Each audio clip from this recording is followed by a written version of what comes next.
Nous sommes toutes et tous passés devant des maisons en apparence abandonnées, des bâtiments désaffectés, des appartements aux volets fermés depuis des années, dans nos villes ou ailleurs.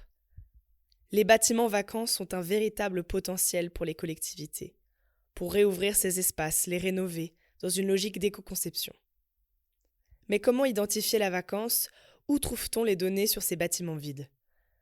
Frédéric Tribalo a rencontré Thomas Charrier, créateur d'une plateforme nommée Pas de vacances pour la vacance, qui tente de répondre à ces questions. Dans ce podcast, il nous explique tout sur cet outil, un commun qui lutte contre l'artificialisation des sols. Bonne écoute. Une ville en pleine expansion. Les transitions à mener s'accumulent, l'énergie, l'agriculture, les mobilités. Monsieur l'administrateur délégué, vous êtes chargé de l'attribution et de la répartition des logements. Comment la situation se présente-t-elle? C'est une contribution au débat sur l'artificialisation des sols et les questions d'étalement urbain. On a privilégié la machine, la matière et l'énergie par rapport à l'être humain. C'est pour ça qu'on ne recycle pas bien les téléphones. And then perhaps the defining trend of the 21st century is population growth. On a une responsabilité sur l'épuisement des ressources et une responsabilité sur la perte de biodiversité. Chaque échec va permettre la prochaine fois de faire mieux et chaque échec est autant instructif qu'un succès. Des projets d'urbanisme qui sont indispensables du fait d'une circulation toujours plus intense. Ce plan est un plan que le public notait peut venir voir. Il s'agit du plan de sauvegarde dedans. Si on est une grande part du problème, on est forcément une grande part de la solution. On va peut-être couler moins de béton et miser plus sur l'intelligence et finalement changer de matière grise.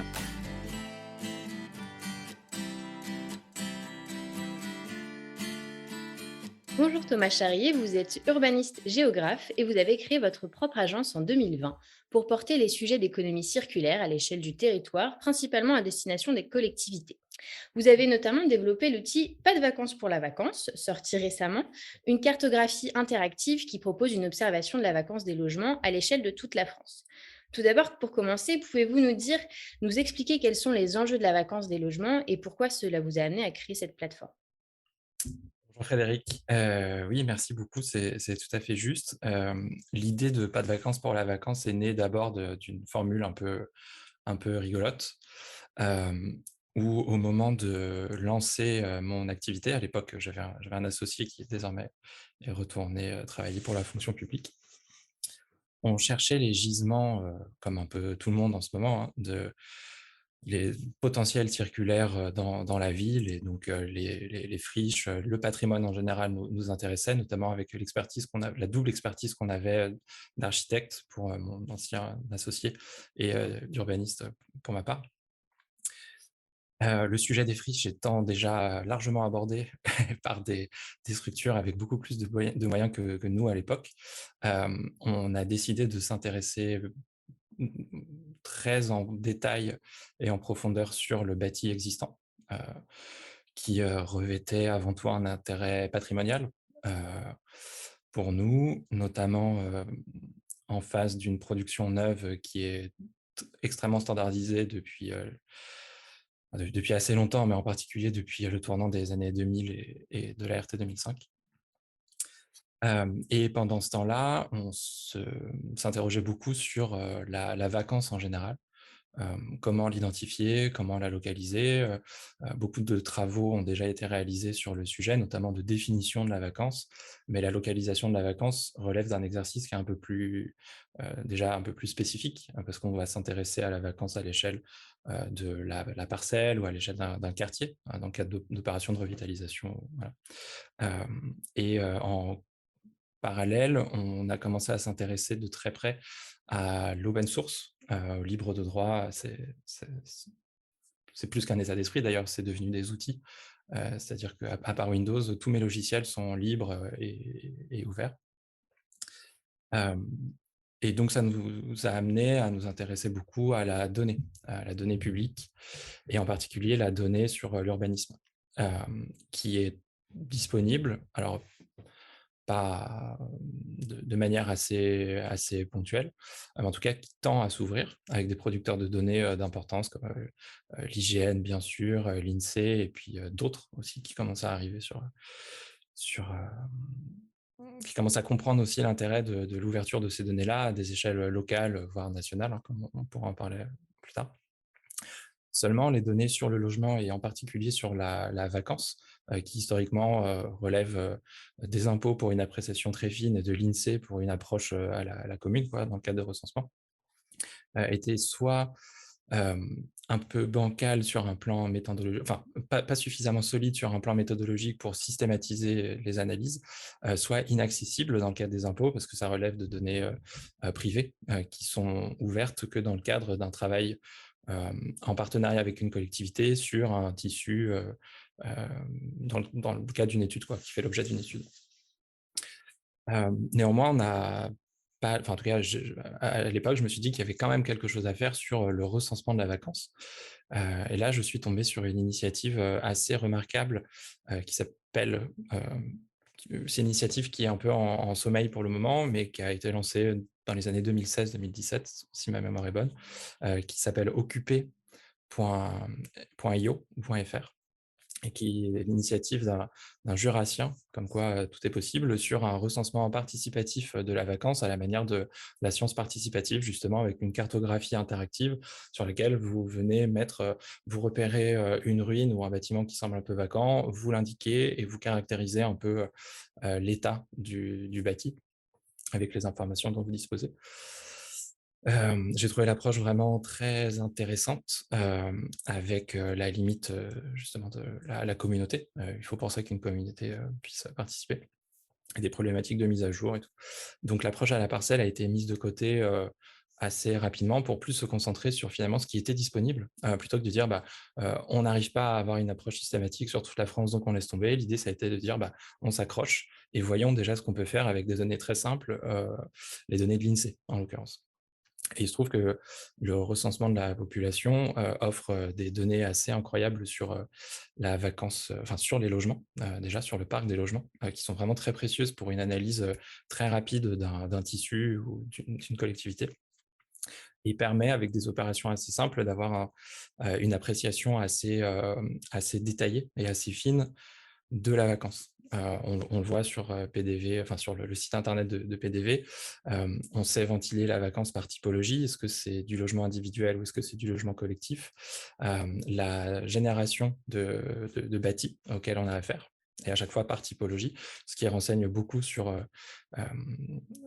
l'état d'un marché immobilier, vers qu'est-ce qui est laissé un peu en sommeil, en dormance, et où potentiellement peut se porter l'intérêt des habitants ou des futurs habitants. Avec toujours en trame de fond cette approche architecturale, entre guillemets, parce que moi je ne suis pas architecte, donc je me garderai bien de rentrer dans ces détails-là. Néanmoins, les filières de l'éco-construction sont présentes dans mon approche depuis assez longtemps.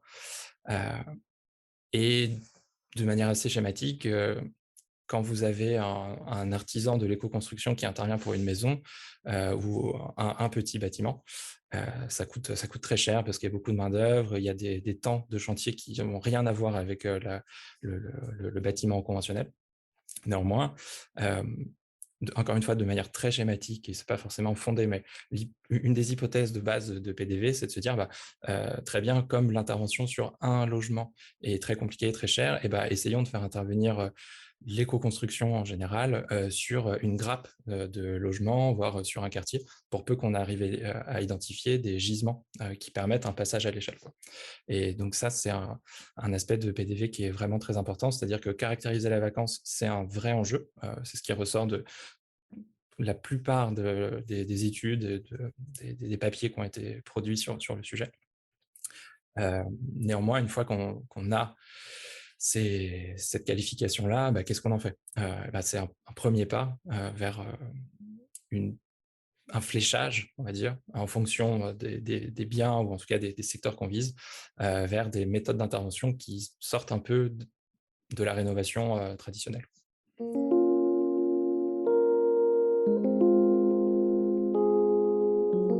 C'est important ce que vous dites en fait, enfin vous parlé de plusieurs choses qui sont, enfin, voilà, qu'il faut développer. À la fois, effectivement, savoir où sont les gisements, parce que vous le disiez au début, alors les friches, on travaille plus dessus, mais mine de rien, on ne sait toujours pas forcément où elles sont, hein. L'Île-de-France, on travaillait là-dessus, enfin, de façon concrète, on en a découvert plus de 4000, mais sur le reste du territoire, on ne sait pas. Les logements vacants, c'est pareil. On a du mal à les caractériser, à savoir où est-ce qu'ils sont, enfin voilà, les cartographier. Alors qu'en fait, c'est une des premières données dont on a besoin pour refaire la ville sur elle-même, sinon ça n'a pas de sens. Et en effet, je trouve ça hyper intéressant aussi ce que vous dites, c'est ce côté de passage à l'échelle, parce que, en effet, le neuf, enfin, on a un peu cette idée que réhabiliter coûte cher, parce qu'en effet, c'est plus compliqué, ça demande plus de matière grise, on peut pas juste, pouf, poser une maison comme ça, il y a beaucoup plus de réflexion à avoir. Et en effet, penser un peu par grappe, de logement, ça peut être, enfin voilà, ça peut être une des réponses, quoi. Votre outil a été développé il y a peu de temps, enfin développé, pas forcément il y a peu de temps, mais en tout cas, sorti récemment. Et vous, quand vous l'avez créé, à qui est-ce que vous avez pensé? Qui est-ce que ça pouvait aider en premier? Et là, peut-être dans les premiers retours que vous avez eus, qui sont finalement, les utilisateurs de cette application, de ce site? Oui, alors la pensée globale de ce que j'essaye de développer moi avec mon activité d'urbaniste et qui se retrouve dans PDV, c'est à destination déjà d'un peu tout le monde, que ça peut. Il y a une portée grand public. Alors évidemment, c'est sans doute une thématique de niche. Néanmoins, en le présentant à des profanes quoi, ou à des non-sachants, ils sentir un certain intérêt pour déjà connaître le contexte chez eux ou chez les voisins, ou voire même dans le cadre d'acquisition. J'ai pu discuter avec des personnes qui étaient dans ce cas-là. Et disons que la première cible de PDV, au tout début, c'était moi, quoi, finalement. C'était mon agence. C'est quelque chose que de toute façon, j'aurais fait en interne, quoi, donc pas forcément aussi joli que ce que j'ai pu faire avec Kumoul, mon partenaire breton là-dessus. Mais de manière un peu plus spécifique, que c'est à destination de toute personne qui a à cœur, en tout cas qui a besoin de travailler dans cette logique-là de sobriété foncière. Voilà, donc c'est hyper vaste. Initialement, l'idée, c'était de le destiner spécifiquement aux élus locaux. C'est pas forcément un sujet qui fâche, mais c'est pas toujours une approche stratégique d'arriver dans un territoire en disant: «Vous avez 15% de vacances, proposez-moi du travail pour résorber cette vacance-là». Donc au fil de l'eau, l'idée, ça a été d'enrichir avec des indicateurs qui servaient à la fois donc le politique, les élus d'une collectivité, où on peut remonter jusqu'à la région si nécessaire, de techniciens, des agences d'urbanisme privées, publiques, des architectes éventuellement, qui seraient intéressés pour un peu mieux cibler leurs interventions. D'agences, ensuite, pourquoi pas d'agences immobilières. J'ai commencé à discuter avec cette communauté-là, que ça peut intéresser justement pour évaluer la tension d'un parc et se tourner peut-être un peu plus à la manière des marchands de biens, vers la rénovation pour la remise sur le marché, plutôt que voilà, d'aller puiser dans ce gisement-là. Donc ça a une portée ça a une diffusion qui se veut grand public et un usage qui peut toucher un éventail assez large de professionnels, je pense, quoi. Ouais. Alors, si on prend le point de vue plutôt, on va dire, collectivité, territoire, une fois qu'on sait le taux de vacances qu'on a, un peu plus précisément, voire qu'on a pu identifier même là où sont les gisements, so what? Qu'est-ce qu'on fait? À quoi ça nous sert? Est-ce que vous, alors je suis sûre que vous avez des idées et voire que vous en menez déjà, des actions qu'on peut, alors soit pour la résorber, ou en tout cas, pour au moins, comprendre, je dirais même pas forcément endiguer, mais en tout cas avoir une action sur ce phénomène? Oui, c'est le cœur du sujet et en même temps, c'est pas le cœur du sujet. C'est le paradoxe de PDV, en tout cas à ce stade. Et je voulais ajouter quelque chose aussi. Donc j'ai beaucoup parlé des données de l'INSEE qui ont été très précieuses, mais depuis novembre 2021, la mission Zéro logement vacant, qui est une start-up d'État, a ouvert une partie de ces données-là, ce qui nous permet d'avoir une qualification encore plus fine du parc de logements privés, notamment, et d'évaluer la durée de la vacance. Si la vacance est supérieure à 2 ans, elle est réputée comme problématique. En dessous de 2 ans, elle l'est un peu moins parce que le marché est en capacité d'opérer un turnover. Voilà, en tout cas, ça permet d'apprécier cette distinction-là. Donc une collectivité, si elle regarde PDV, ne doit pas prendre peur si les valeurs sont élevées. C'est le premier réflexe déjà un peu d'hygiène mentale, parce qu'il faut ensuite aller confirmer ces résultats-là. Aucune des données de PDV est à affirmer mordicus. Ça, on l'a bien précisé. Et d'ailleurs, les producteurs de données sont les premiers à dire, voilà, il y a quand même de toute façon des biais statistiques et un nombre de précautions à prendre. Néanmoins, en regardant les 2 indicateurs qu'on met à disposition spécifiquement sur la vacance, ça donne quand même une idée, une tendance, où on se situe entre les 2 bornes de l'INSEE ou de l'OVAC, qui sont parfois plus ou moins élevées.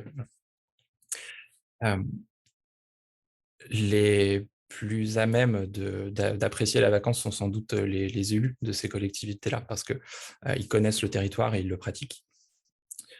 Donc, le premier réflexe, au-delà de toutes les précautions autour de l'usage de la statistique pour comprendre une situation, c'est aussi de recontextualiser ces chiffres-là.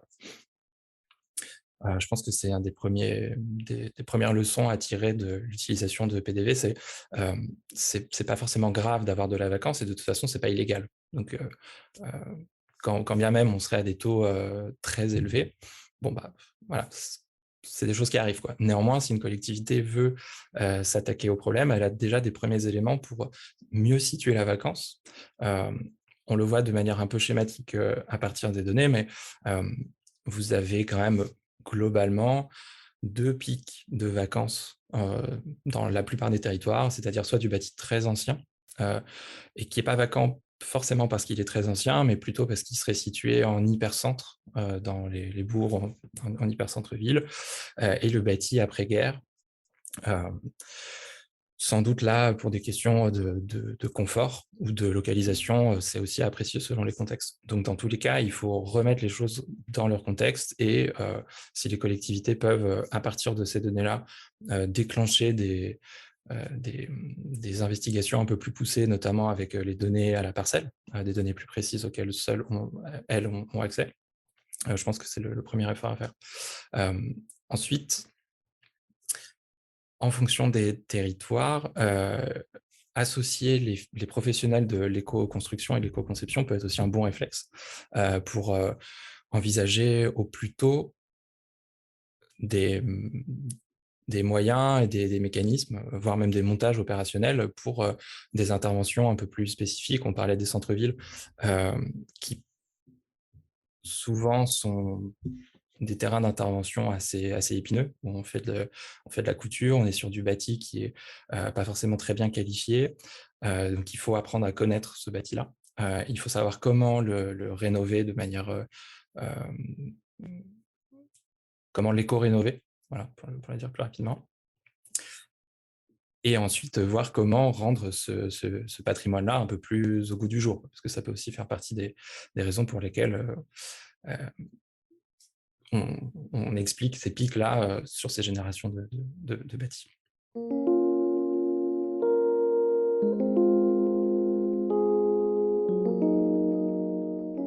Oui, c'est assez fondamental ce que vous dites, parce qu'en effet, on peut parler de vacances, mais où est-ce qu'elle est située? C'est quel type de bâtiment? Est-ce qu'on peut intervenir dessus ou pas? Enfin, en tout cas, facilement ou pas? Est-ce qu'on a envie? Est-ce qu'une collectivité a en effet envie d'intervenir? C'est pas toujours voilà, ça dépend dans quel territoire, ça dépend quels sont les moyens. Donc non, c'est hyper important de pas juste se dire, «Bon, bah, voilà, il y a de la vacance, il faut absolument faire quelque chose».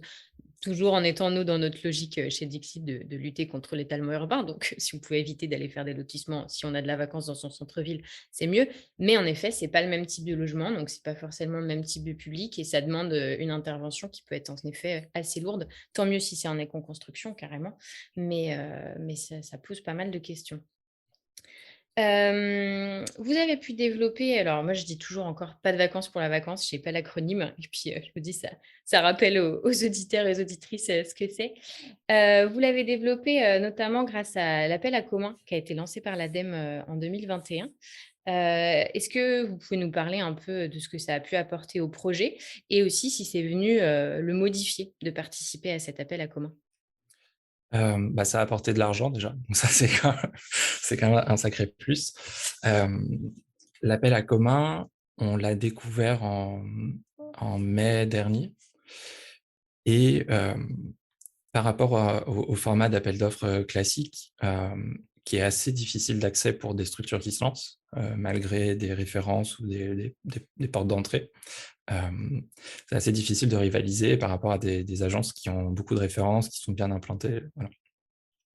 Et donc, le format de l'appel à commun permettait de participer, enfin de soumettre de soumettre des propositions à des stades vraiment très, très différents, de l'idée jusqu'au projet, déjà lancé et à soutenir. Et donc, je me suis dit qu'il fallait essayer de toute façon. Au début, il y avait rien du tout sur PDV, donc ça a permis aussi de mettre un peu sur les rails et de structurer, la pensée, de voir aussi ce qui était possible. Et à l'époque, je connaissais vraiment pas grand-chose, sur, la donnée publique, sur, les traitements aussi qui étaient possibles de faire avec la donnée publique, des traitements un peu poussés, quoi. Donc évidemment, je connaissais l'INSEE et je me servais, des chiffres de l'INSEE, mais, j'étais pas forcément rentré dans le détail de ce qui était possible de faire à partir de tout ça, et notamment, dans la logique des communs, qui était aussi un concept, heu, que j'ai pu approfondir dans le cadre de l'appel à commun, bien sûr. Et donc au fil de l'eau, la fiche wiki a été renseignée. Ça a permis aussi de mon côté de déclencher beaucoup de rendez-vous et d'interviews avec, des collectivités, des professionnels, de l'urbanisme, et Zéro Logement Vacant aussi. Et ça a été l'occasion de vraiment rentrer en contact avec eux. Donc à partir de là, l'outil, c'est les premiers contours de l'interface, en tout cas avant forcément de parler d'outils, ont été dessinés avec cette idée-là déjà de renseigner sur la vacance, et en fonction des contextes, de commencer à proposer des pistes, d'amélioration. Et tout au long du développement du commun dans le cadre de l'appel à commun, et puis une fois que le commun a été retenu, il y a eu beaucoup d'échanges avec l'ADEME, avec, d'autres partenaires aussi, sur les premiers contours et des fonctionnalités peut-être à ajouter avant de développer concrètement l'outil, quoi. Le gros avantage que j'ai eu aussi, ça a été la rencontre avec, Kumul. Donc, c'est une boîte, une agence, quoi, qui travaille, spécifiquement dans le traitement de la donnée. Et qui propose un outil qui est très accessible, qui permet d'ouvrir, des jeux de données de manière publique et surtout de travailler par itération de manière, beaucoup plus simple que de partir de rien et d'attendre d'avoir, un outil très fonctionnel pour être mis en ligne, quoi. Donc, à ce titre-là, ça a permis de sortir un outil fonctionnel assez rapidement, en tout cas plus rapidement que ce qui était prévu dans le calendrier initial.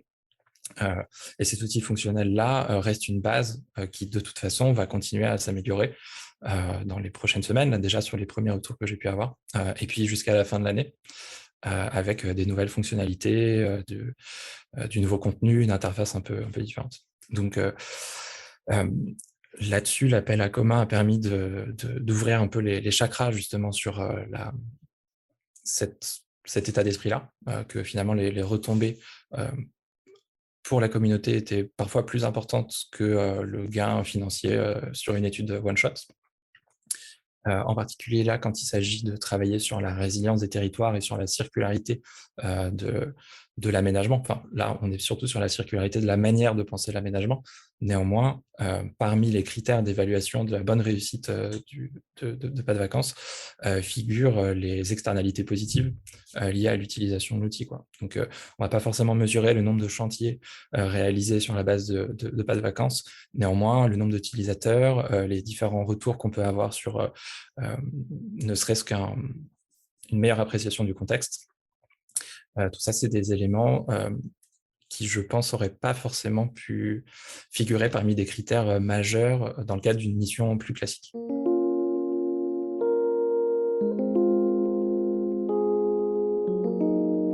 Oui, complètement. effectivement, c'est vrai que j'ai oublié de le préciser, c'est bien un appel à commun sur la résilience des territoires aussi, donc qui met beaucoup, enfin qui met vraiment en avant ces objectifs, ces succès, entre guillemets, ces critères de succès-là.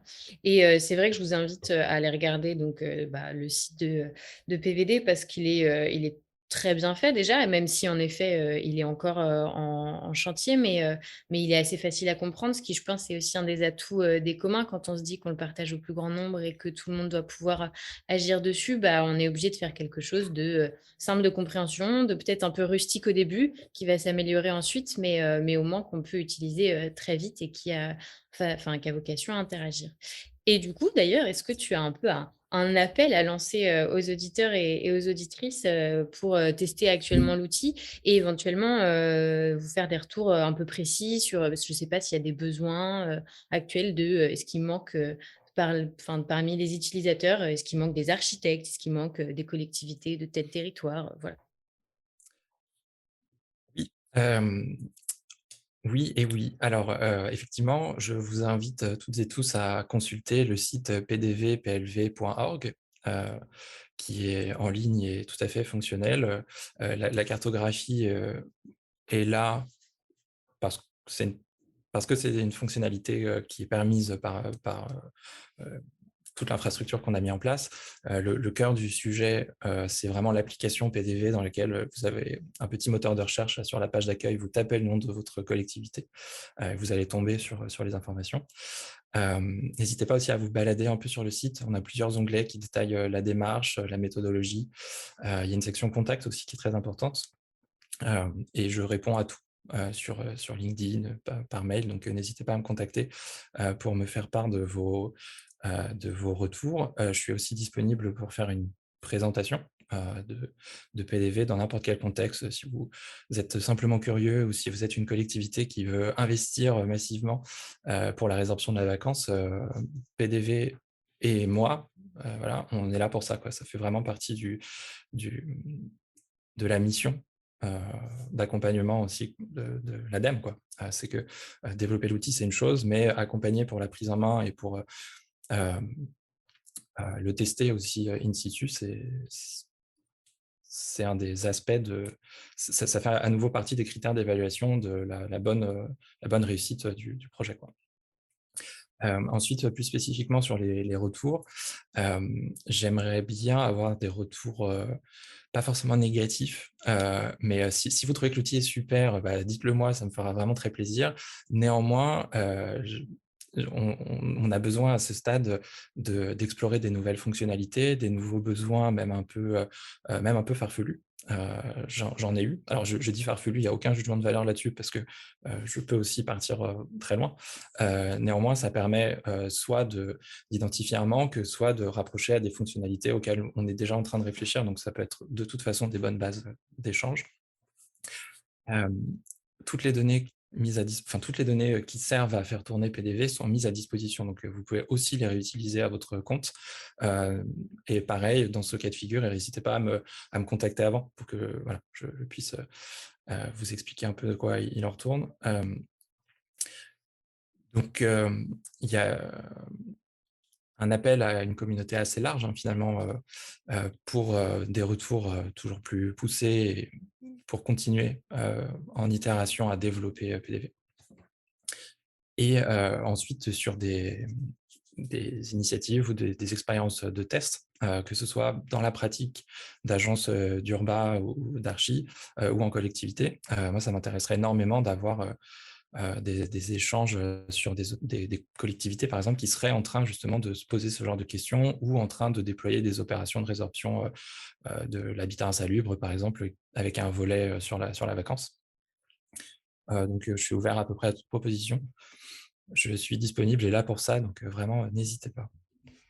Voilà, donc ça, c'est fait. Maintenant, Thomas, vous allez devoir vous faire un tour de France et vous balader sur toutes les collectivités qui vont vous appeler, j'espère. Mais on mettra bien tous les liens dans le podcast et l'article pour que vous puissiez aller voir directement le site web et puis votre contact, Thomas, comme ça sera d'autant plus pratique.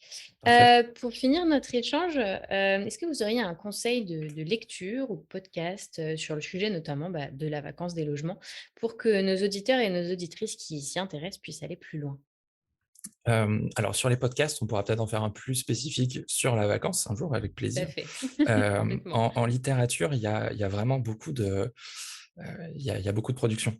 C'est un aspect qui est abordé depuis finalement pas mal de temps quand il s'agit d'aborder la situation d'un territoire, qu'on parle de logement ou pas forcément d'ailleurs. Néanmoins, j'en ai noté 3 qui m'ont beaucoup, qui figurent parmi les références et qui sont effectivement très, très importantes quoi, pour mieux mesurer le sujet. Je vais commencer par, je pense, la référence ultime, en tout cas pour le moment. C'est le guide sur la vacance des logements qui a été édité qui a été réalisé d'ailleurs par l'Eurométropole de Strasbourg en partenariat avec l'ANA en 2018, qui est un guide hyper complet parce qu'il aborde à peu près tout ce qui a un rapport avec la vacance, depuis la question méthodologique de la définition de la vacance jusqu'à sa résorption. Donc ça, foncez le consulter. Un peu dans la même veine, en 2016, la MEL, la métropole européenne de Lille, avait sorti un guide sur le recyclage de l'habitat privé, vacant et dégradé, qui aborde donc en partie les sujets relatifs à la vacance. Et en 3e référence, c'est plus un coup de cœur qu'un incontournable. Néanmoins, pour moi, ça figure parmi les travaux les plus aboutis sur le sujet parce qu'il introduit une part prospective qui est vraiment très intéressante et qui croise socio-démo, immobilier et les questions architecturales dont on parlait tout à l'heure sur la qualification du bâti. C'est une étude réalisée par l'ADEPA, qui est l'agence d'urbanisme de Brest, en 2017 sur la vacance. Voilà. On mettra toutes ces références dans le podcast et à 2 pas, évidemment, super agence d'urbanisme. On vous conseille aussi leur newsletter qui fait une petite veille tous les vendredis qui est très bien. Voilà. Merci beaucoup Thomas pour cet échange. Donc effectivement, je pense qu'on pourra en avoir un prochain sur la vacance en règle générale ou aussi sur tous les retours d'expérience que vous aurez pu avoir et puis pourquoi pas les premières pistes de solutions qui ont pu être testées dans certains territoires, je pense. Puis forcément, ça va en développer, voilà, ça va en faire émerger. Donc ça peut être très bien. Merci beaucoup. Merci. Merci à Thomas Charrier pour cette présentation de l'outil Pas de vacances pour la vacance. Pour suivre d'autres projets et pionniers qui refont la ville, abonnez-vous à notre newsletter et suivez toutes nos publications sur le site dixit.net. À bientôt.